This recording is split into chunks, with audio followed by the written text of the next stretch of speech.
দেখলেন তো, একটা ক্ষুদ্র ব্যবসায়ী ঝালমুড়ি বেচছে, তার ব্যবসার উপরে বিএনপির পাঁচটা গ্রুপ ঝাঁপে পড়িছে। শুধু তাই না, তার দোকান পর্যন্ত নষ্ট করেছে, তার মূলধন টুলধন নষ্ট করে দিছে। হাসিনা পতনের পর বিএনপি যেভাবে দখল, চাঁদাবাজি, মাস্তানি আর খাই শুরু করলো, আমি তখনই বুঝে গেছি এই দল আর ক্ষমতা আসতে পারবে না। এইটা বিএনপির উপরে বিলা হইয়া, বিরাগ ভাজন হইয়া বলছি তা কিন্তু না। খুব সলিড চিন্তা কাঠামো দিয়া আমি এই সিদ্ধান্তে পৌঁছাইছি। আজকে আপনাদেরকে ধাপে ধাপে সেটা ব্যাখ্যা করব যে কেন আমি এই সিদ্ধান্তে পৌঁছাইছি যে বিএনপি ক্ষমতা আসতে পারবে না। শহরের যে অর্থনীতি, এটা 60 থেকে 70% লেনদেন হয় এই ক্ষুদ্র ব্যবসায়ীদের হাতে।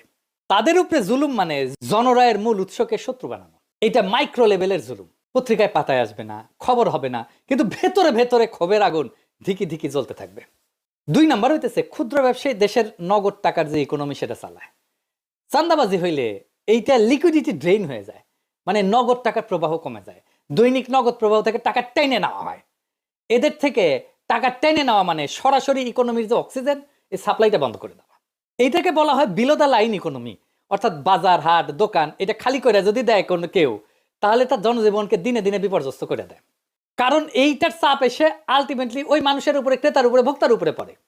ভোক্তাকে তো এই টাকাটা দিতে হয়। মানে ঝালমুড়ি ব্যবসায়ীর কাছ থেকে বিএনপি যে চান্দাটা নিচ্ছে, সে চান্দার টাকা তো ঝালমুড়ি ব্যবসায়ী ঝালমুড়ির দামের উপরে রাখবে, তাই না? তাহলে ঝালমুড়ি আলটিমেটলি যে কিনবে, খাবে, তার ঝালমুড়ির দামটা বেড়ে যাবে।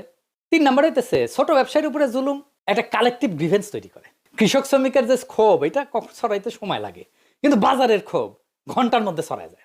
এই যে এভরিডে সাফারিংস, এটা ডেইলি পলিটিক্যাল মেমোরি তৈরি করে মাথার মধ্যে, রাজনৈতিক স্মৃতি তৈরি করে। প্রত্যেক দিনে দুঃখের স্মৃতি, কষ্টের স্মৃতি। ক্ষুদ্র ব্যবসায়ী প্রত্যেক দিন মানুষের সাথে কথা বলে, এদের কষ্ট প্রত্যেক দিন জনমতকে বদলায় দেয়। কারণ বাজার প্রত্যেকটা এলাকার কেন্দ্র।